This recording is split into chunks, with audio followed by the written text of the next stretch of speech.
Сәлеметсіздер ме, құрметті 10-шы сынып оқушылары, қалдарыңыз қалай? Бүгін біз қоғамдық гуманитарлық бағытқа арналған бөлім бойынша жиынтық бағалауға арналған БЖБ тапсырмаларын орындайтын боламыз.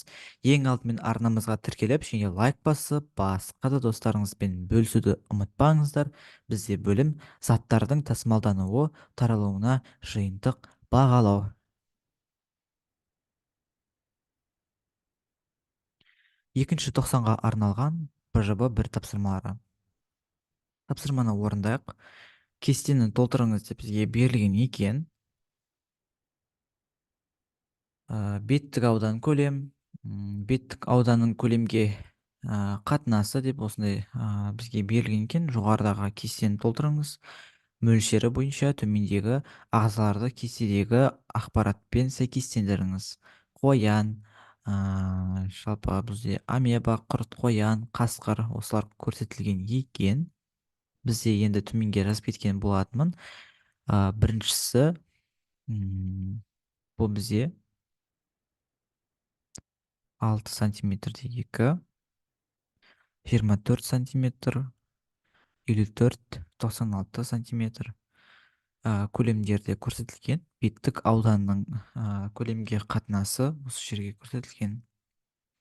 24-ті 2-ге бөлген, сол кезде бізде 12, 54-ті 3-ге бөлеміз, сонда 18. 96-ны 4-ге бөлеміз, сонда бізде 24. Қасқыр бізде бірінші, екінші бұл қоян, үшінші құрт, төртінші амеба. Екінші тапсырма, бірінші суреттегі диаграммаға назар аударыңыз деп бізге берілген екен. Тасымалдау түрлерін сипаттаңыз. Бізде пассив немесе енжар, актив немесе белсенді. Бұл тасымалдау түрлері. Үшінші тапсырма, екінші кестені толтырыңыз деген. Түрлері бар бізде пассив және де белсенді. Бұда қозғалысы бізде жылдам, ал бұда баяу. Энергия бұл ада қажет емес, ал бұда қажет. Төртінші тапсырма, үшінші суретте тасымалдау түрлері көрсетілген. Жасуша мембранасының сыртқы жағы деген. Тасымалдау түріне сипаттама беріңіз. Тасымалдау түрі бұл қарапайым диффузия, төмен молекулалы заттардың жасуша мембранасы арқылы энергия қажет етпей өтуі. Бесінші тапсырма, тасымалдау түріне қарағанда тасымалдау түрінің айырмашылығын сипаттаңыз деп бізге берілген екен. Тасымалдау бұл белсенді тасымал, тасымалдаушы нәруыздар арқылы болады және АТФ энергиясын қажет етеді. Құрметті оқушылар, осымен біз толықтай тапсырманың барлығын орындадық. Бізде толық балл 17 балл.